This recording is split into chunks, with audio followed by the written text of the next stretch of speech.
చేయబడి ఆజ్ఞాపించు అని చెప్పేసి దేవుడు తెలుస్తుంది. చూడండి, నువ్వు నిజంగా దేవుడికి మాట్లాడితే ఈ రాళ్ళని నువ్వు రొట్టెలుగా చేస్తే నేను నమ్ముతాను. మనం ఏమంటున్నాం తెలుసా?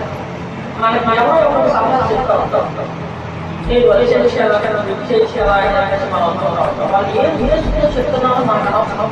వాడు చెప్పాడు మనం చేయాలంటున్నాను. చూడండి, సాతాను వాడు మనల్ని శోధించడానికి అడుగుతాడు తప్ప వాడు ఎన్ని వాడు నమ్మి వాడు ఆత్మాసం పొంది వాడు దేవుడు తెలుసుకోవడానికి వాడు ఎప్పుడు వాడు ఏంటంటే మనం ఎవరైనా విశ్వసించాలి, మనం శోధించాలని చెప్పి చదువుతా ఉంటాం. ఏసైనా నాలుగు చేసేటప్పుడు అయినా సరే వాడు ఉద్దేశం ఏంటంటే ఎలాగైనా దేవుడిని శోధించాలి, ఎలాగైనా దేవుడిని విసిగించాలని వాడు ఉద్దేశం. దేవుడే కాదు, ప్రతి ఒక్కరిని కూడా శరీరంలో ప్రతి ఒక్కరిని కూడా శోధించుకుని వాడి పని దేవుడికి వెళ్ళి ఏమన్నాడు? నువ్వు నిజంగా దేవుడు అనుకుంటే ఈ రాళ్ళని నువ్వు రొట్టెలు చేసుకోవాలనుకున్నావు. దేవుడు ఏమని? అవును కదా, రాళ్ళని రొట్టెలు చేసుకోవాలన్నా.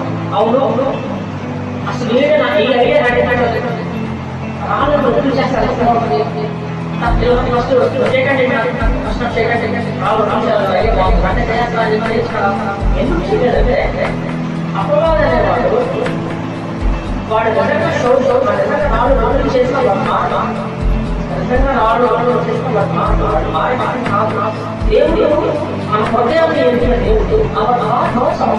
ఈ హృదయంలో ఈ హృదయం తెలుసు. నిజంగా ఈ రాయి చేస్తే మారుతావు, దేవుడు ఎందుకు ఇస్తామంటే ఆయన మార్చుకోవచ్చు.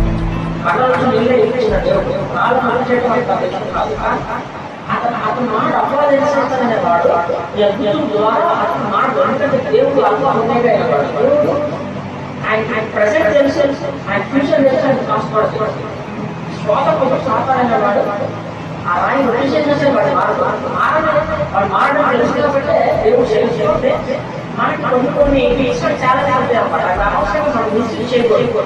అవసరమైతే వాడాలి, అవసరం లేదనుకోండి వాడాల్సిన అవసరం లేదు. నిజంగా అవసరమైతే దేవుడు ఎదుర్కొనడానికి సిద్ధంగా ఉంటాడు. తర్వాత సాధారణ అప్పుడు దేవుడు మనుషులు రొట్టె వల్ల మాత్రము దేవుడి నోటి నుంచి ప్రతి మాట వలన అంటే మనిషి రొట్టె తినడం వల్ల బాగుపడాలి. మనిషి